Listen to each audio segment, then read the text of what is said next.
dose, but that was my starting dose. Also, I had anxiety, manic mood swings, and depression, so he gave me Xanax, the blue footballs. I don't know what the milligrammage was, but I know everybody called them footballs. So, and I was supposed to take Xanax in the morning with a 30 milligram instant release or a 20 milligram instant release Adderall. Okay, so that's speedball, and that's making my heart do this much all day long. So for a good 3 years, I'm on this prescription medication, and I'm just up and down all day long. And then I start adding other stuff into it because my lifestyle is he comes back from Iraq, and it's just a big party. I drop out of school. We're not going to get into all that.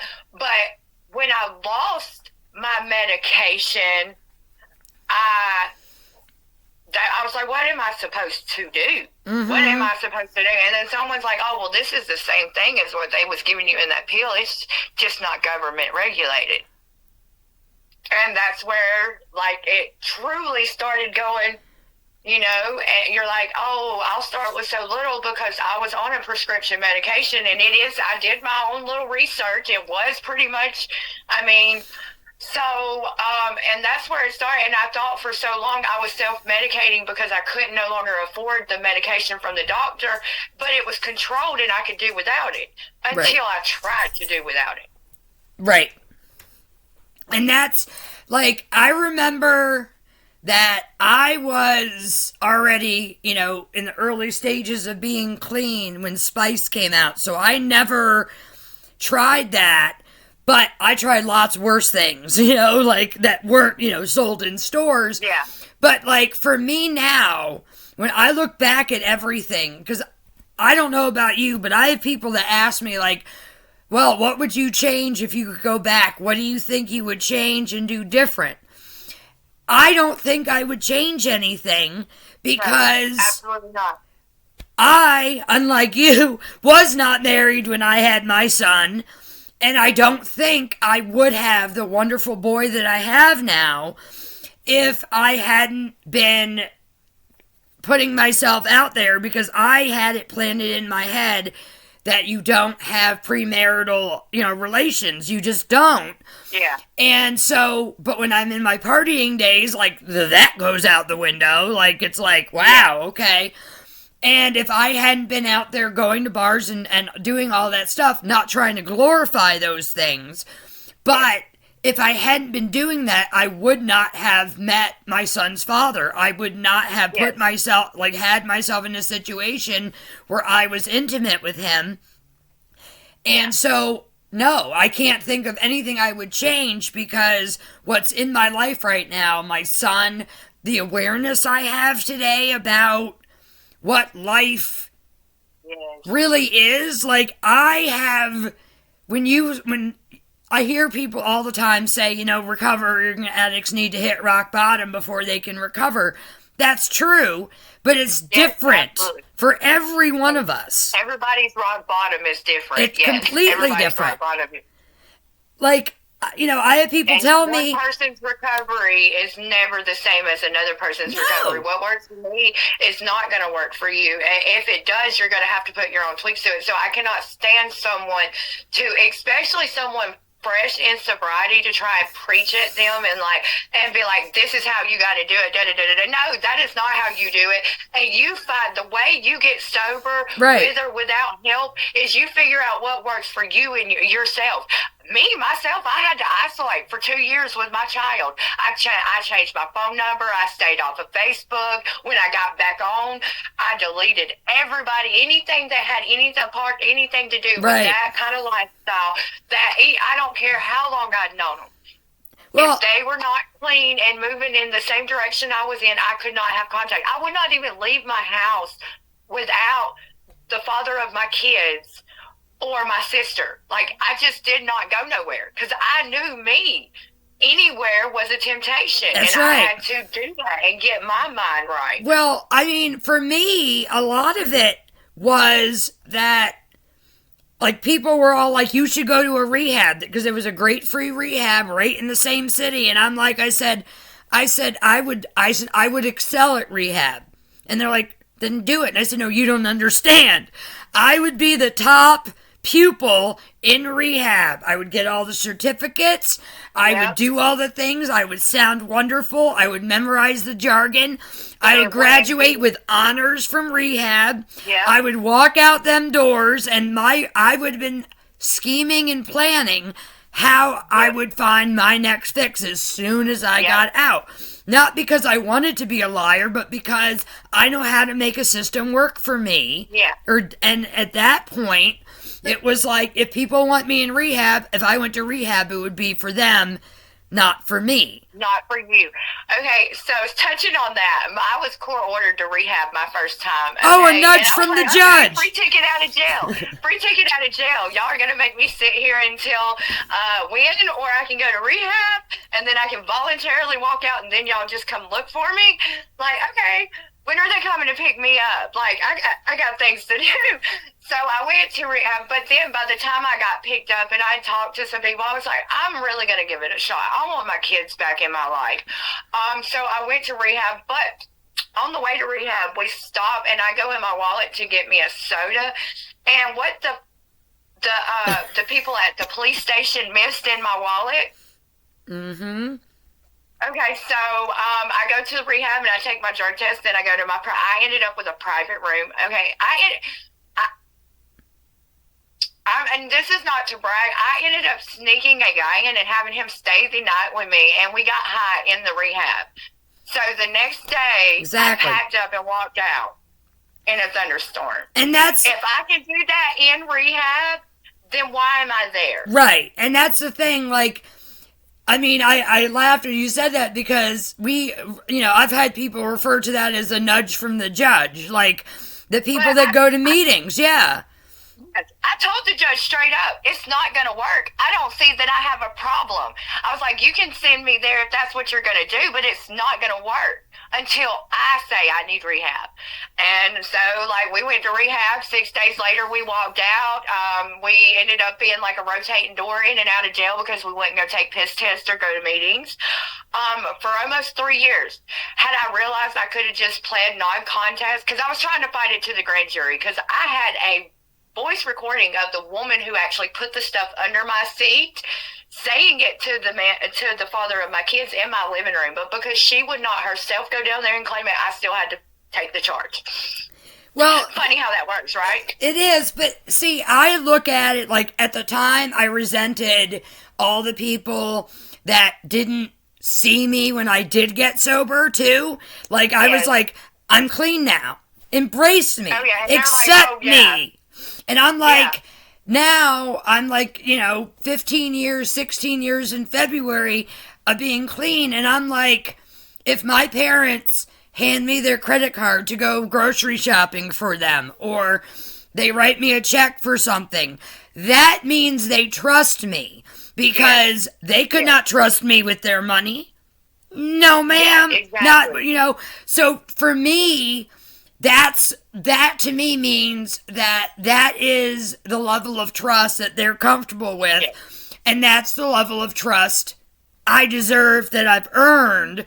But I can't expect them. They didn't go through recovery with me. They didn't learn all I learned. I wish to God that more people had a 12-step program background in their life to some degree, even whether you're in addiction or not. Because a lot of the things I learned... Being self-accountable. Yeah. Everyone should, feel that way. Everyone should, say one foot in front of the other, do the next right thing, keep your side of the street clean, different things like that. It's none of my business what you do as a person. It can't affect me. It shouldn't. No. If I apologize or make an amends to you, if you forgive me or not, that can't impact me. I have to apologize for me. But I have to come clean and admit my fault. But if you have every right to reject the apology, if what I did, what I said, what I took from you, what I caused for you is unforgivable in your mind, that doesn't mean I have to go use now because you don't forgive me. It means I've done my part. I will be here when and if you choose to, forgive me and we can talk about it more. but it's freeing because I don't feel beholden to people anymore like I used to. No. I don't feel like I owe you because I was an addict for this many years and I hurt you, so now I owe you. People will try that with me, and it just like, No. It doesn't faze me, and that sounds a little bit selfish, but the truth is that most of us in addiction and even in recovery, even if we're not using, there's still a little bit of that try me, I dare ya. Yeah. That like you said in the beginning, I am able to keep my emotions more in check, like 95% of the time. There is still that 5% when it's someone close to me, one-on-one, let's just say it. My husband gets a lot of my, like, what the are you talking about? Yeah. Because he's safe. I have some of, our teammates that, like, I can vent to if things aren't going right, and, they'll be like, oh, well, remember this, and this, and I'll be like, oh, yeah, I'm good now. Like, I need people to bring me back down, but I have those people. The positive people there to truly support you. They don't question your back there. They just truly accept you and love you the way Jesus says we should. Like, and that's how I feel. Like, what kept me like backsliding a lot early in my sobriety was I was so dealing with all the stuff that I had done to people and making the amends and doing the apologies and doing the forgiving. But when I realized that it wasn't for nobody else but me, like that truly helped me. And once I did my part of whatever I had to do to make amends and be forgiven or ask for forgiveness, and I laid it down, I didn't pick it back up, because once we change our life and we truly start living for a better life, it says that none of that is carried with us. Our Father forgives it and forgets it.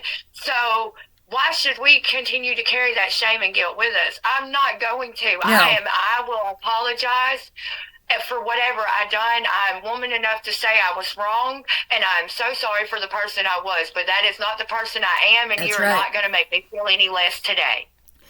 Like, with my son, he never saw me in active addiction, but his life was affected by the choices I made in active addiction, and up until he was like 8 or 9 years old, I took the anger, I took the hurt feelings, because he was so young, he had to express everything he felt, and I took it. And I remember one day at like 12 or 13, because as he got older, like, I didn't dump everything on him, but as he got older, I would just give him a little bit more, like, background, like, Mom loved you, but this is what I was going through, because I wanted to give him that. I wanted him to be like, okay, Mom messed up, but this is what she did, this is what she went through, this is why. That now he's 20, he's going to a foreign country, and I'm not worried about the choices he's going to make, because I was honest about my mistakes, but I also didn't let those mistakes hold me hostage to him as a mother. Like, I was like, you're not going to tell me I have to do this for you, I have to give this for you, because years ago I did this and this. Because how many years has it been? How many years are you going to let this define you, son? And he was like, I never thought of it like that. But it's one of those things where it's like, I can't blame my addiction for the bad decisions or bad things that happened to me any more than my son can blame his attitude or his outlook on things on something that happened early on in his life. Now he takes responsibility for his actions, probably better than I ever did at his age, probably ever will. In my, I'm 40, almost 46, and he has his life way more together at 20 than I ever dreamed. And we're both in college now, so that just, he has another year, but it's like we're doing this life thing together. And I don't think I could grow up with my son and give him what I've given him if I hadn't gone through some of what I went through. Do I wish I could have spared him some of the trauma and pain that came with it? Absolutely. But I even said to him, I said, you don't like beer? He goes, no, it's gross. He's tried it. He's not a fan. He doesn't want to do anything else. But he's going to Prague. And I said to him, it's legal for you to drink over there. And if you're going to drink over there, I said, if you're going to insist on beer, at least try a dark one. And he's like, he goes, your mom said the same thing. So it was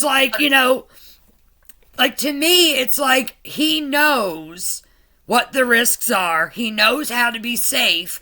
But he also knows that if he has an issue, he knows where the rooms of recovery are. He knows that I will listen to anything and everything that he has to say about the matter, and that he will be okay and come out on the other side of it. So sending him thousands of miles away, well, him going thousands of miles away, it's not my choice, it's his. But, and I'm happy for him, but I can, as a mom, know that he is ready, because I helped build that, and he, whether it's from the pain or the trauma or the experience or his life skills that he's acquired in his life and that I've helped, give, and my parents have definitely helped build. It's one of those things where it's like, I'm glad I was honest, but I'm also kind of glad I had the life experience to be honest about. Yes. Because I have a stepson who struggles with addiction, and he's more willing to listen to me. He doesn't always do it, but he's more willing to listen to me because I've been through it, as opposed to other people going, you should just stop that. Well, it's not quite that easy. And that's why I'm going into life coaching and counseling, because I want to be more than a degree on a wall that's read some books on the subject. I can, say, okay, that excuse sounds valid, but let me tell you why it's BS, because I had that same excuse. Let's work on how you can move forward with your own 2 feet without these other crutches, because this is what I did. They may not do it the way I did it. They don't have to. Like you said, everybody's journey's different. And as long as you're looking for an excuse, you'll find 10 of them. You've got to find the reason why not to make the excuse. I said early in my recovery, it was one moment at a time. It wasn't even 1 second. It wasn't 1 minute. It was one moment, one foot in the front of the other, one breath at a time. Because like I said, I was healing, in the midst of a traumatic back injury. And it would have been so easy to give in and be like, no, let's go get this pain pill that the doctor will give me if I go to physical therapy. But I knew that I was just setting myself up for failure there again, because that's where all my stuff started, was in a doctor's office with not a pain pill, but Adderall. Being able to sit still with myself. Yeah. The first time I had to sit alone by myself, the silence was so loud. If that makes sense to you at all. Yes. If anybody who watches this, if you've ever sat in a room and the silence was too loud, you understand what I'm saying. But when I started slowly, I would I've got to learn how to deal with this. I've got to learn how to deal with the quiet. I was always someone on the go, had to be in the middle of everything, always had to have the center of attention, no matter whether it was good attention or bad attention. It was mine. You're going to recognize me. I don't care how, why, when, but you're going to do it. I was loud mouth, loud and proud, and I'd tell you why. And the older I've gotten and going through my struggles with addiction and recovery and just watching others as well and sitting back, I've become more of an observer. Yes, I can talk all day long, but I've learned how to sit back and listen. And a lot of times a lot of situations don't warrant a reaction. The Yeah. best reaction is silence. The most golden reaction is silence. And I had to learn, I was always that person that needed to get the last word in. I had to learn how to hold my tongue. I still struggle with that occasionally. Yeah, oh yes, because if I let it slide for a second, it'll get on the roll. And some days, I'll be so broke. I don't know, I guess it's me and my hormones changing, and I'll get every little thing I'll be nitpicky at my husband about. And then, like, the next day on the way to work, when I'm feeling back to normal and I'm thinking about all this, just, yeah. Like, why does he love me? I would have smacked me. I would have smacked me. Well, yeah, and I mean, it's accepting ourselves, though, because I wanted to escape myself so badly that I wanted acceptance from the world. And when the world didn't accept me the way I wanted them to, I said, okay, let me do this. Let me do this. Do you love me yet? Do you love me yet? Yep. And I kept doing stuff. And now I'm the same way. I used to hate being alone. Like, I had to be social. My mom and dad even told me when I was little that as soon as I could walk and run, that when I would wake up, my feet would hit the floor and I'd run into their bedroom and be like, where are we going today? What are we doing today?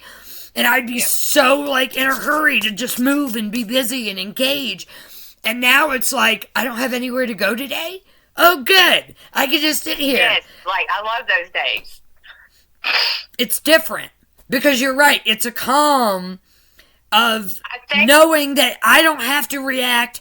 And I don't, and someone can even complain to me about something they're going through, and I can sit there and I can listen and I can be an ear and help them in some way, but I don't have to leave and take that with me.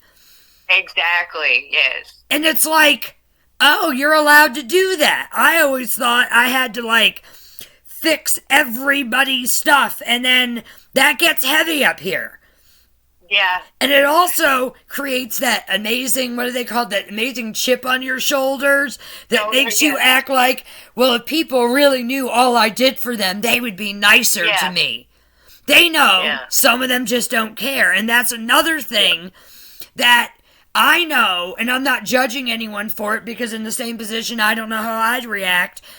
I have people tell me all the time, well, if you knew what we went through when you were dealing with that, you would be nicer to me, or you would be, or you should do that for me. Remember when I helped you back then, or whatever it is. Yeah. And I just sit there and smile, and I'm like, you may not be an active addiction, but boy, let me tell you, your mind needs to be free from my addiction because I am.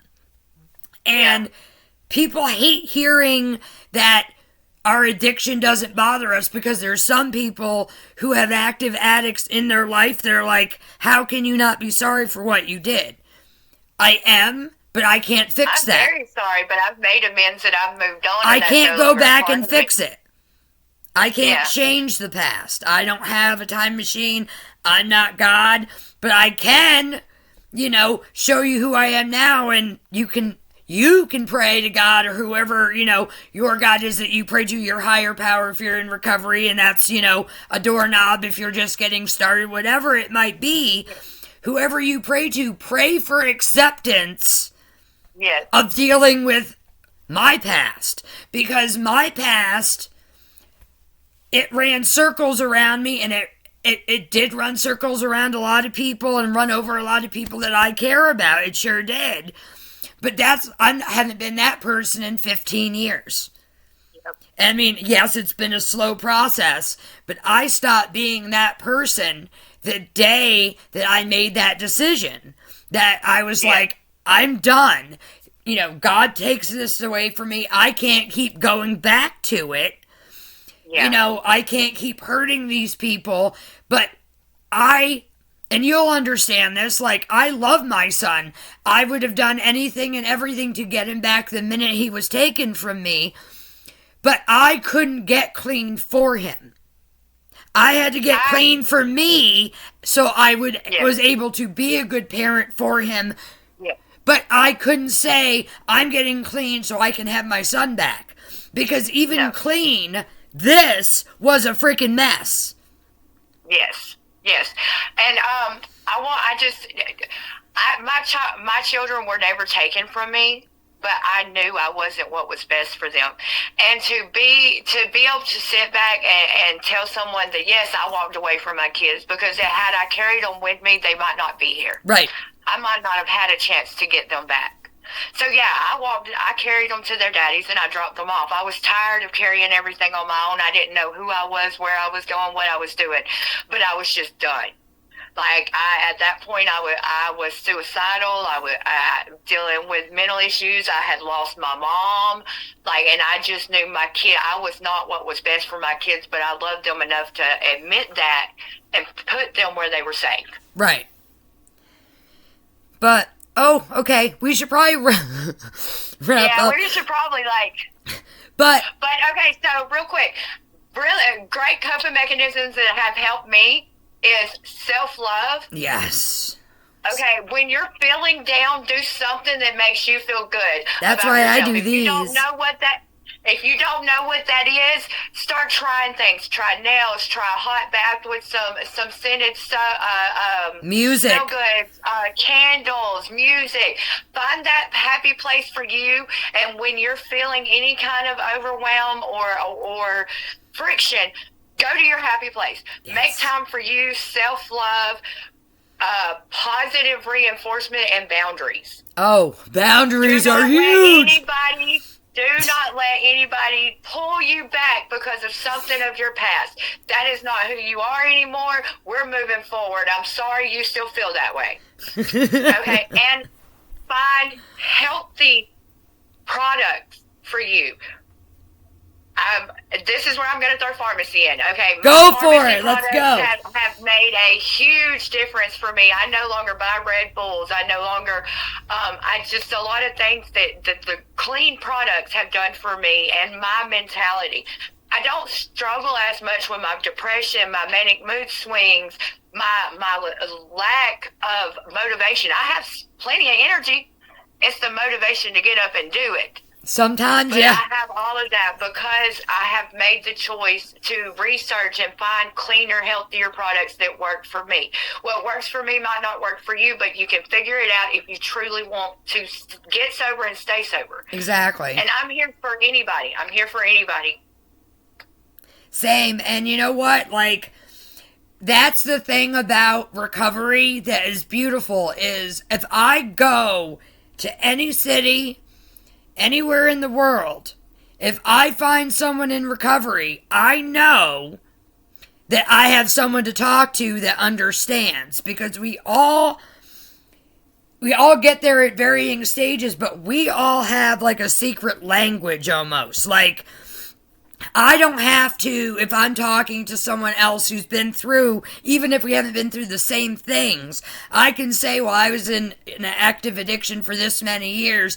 I don't have to say I did this, and this. Some of that's just assumed and implied, and I'll get a hug and say, well, you're here, that's great, and, whatever. We know that sometimes saying nothing and just being there is what somebody truly needs. Being able to be quiet and, like you said, be quiet with yourself, but also be quiet with someone else and let them, dump out what they need to and just be there. And I'm amazed, and I'm almost 16 years in, but I'm still amazed when people come to me for advice. I'm like, do you know where I've been? They're like, yeah, that's why we're coming to you for advice. Can you yeah, that's why. And yeah, that's what I've kind of learned, and that's why I'm no longer ashamed. Right. No matter how ugly it was meant to help others. Yes. So broken teeth, jagged smile, we're going to keep shining and share it to help so that these are mine, but they're mine because I paid for them, but I don't have teeth in my head. We're working on that. The devil's fighting against that one too, but we're working on it. It's going to happen. It's going to happen for you. I know it will. And that's the thing. I have people tell me all the time, you don't look like an addict. Thank you. Exactly. Thank you. I don't know what an addict looks like. What does an addict look like, though? But for real, what does an addict look like, though? Until they're strung out and homeless in the street where you notice they need help, what does an addict truly look like? And there's a lot of functional weekend warriors is what we used to call them. Those My mother weekend was a warriors warrior, yeah. work Monday through Friday, and they party more than I ever dreamed on the weekend. That's socially acceptable, though, because it's the weekend. And again, I'm not knocking anyone. There are people that can use. There are people that can recreationally use. There are people that can, drink and have a glass of wine and do other things that don't have a problem. But I can't. Yeah. And I don't fault anyone out. Like, do whatever you got to do to make your life. Know your boundaries. Yeah. Know your boundaries and don't let anybody waver you. That's right. I'm so glad that we got to talk about this. I can't wait for everybody to listen and comment. It's going to take me a bit to, load it and do all that, but it's coming. Yes. And guys, you have no idea. We've been planning this since like Thursday, but you wouldn't know this. Me and this girl right here have only known each other for 6 months? But I think it's more like 4. I joined. You're actually right. Yeah, it's been less than 6 months that we've been on the team, but we've been on calls together for trainings, and we both knew that the other one was in recovery because, of conversations and stuff. And so we just thought that we would share our common experience, some of our different, and our strength and hope with all of y'all, because there is another side to it. And if you feel like no one's going to listen, like Olivia said, you can reach out at any time. Absolutely. Yes. Thanks for hanging with us. Thanks for hanging with me, Olivia, through all this technical difficulty so stuff. Awesome. I could talk all day, but we need to cut it short so we'll get some views. That's right. All right. Bye. Bye.